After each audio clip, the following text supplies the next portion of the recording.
Friends, ஆரோக்கியமான கருவேப்பிலை பொடி கண்டிப்பாக இது போல் அரைச்சி சாப்பிட்டு பாருங்கள். இட்லி தோசைக்கு செம்ம டேஸ்ட்டாக இருக்கும்.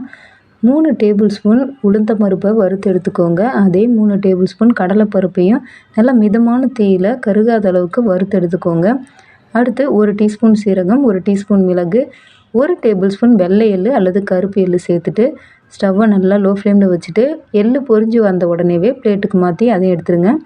ஒரு 5-6 காஞ்ச மிளகா, 2 டீஸ்பூன் கல்லுப்பு சேர்த்துட்டு நல்லா வறுத்த பிறகு இதையும் பிளேட்டுக்கு மாற்றிக்கோங்க.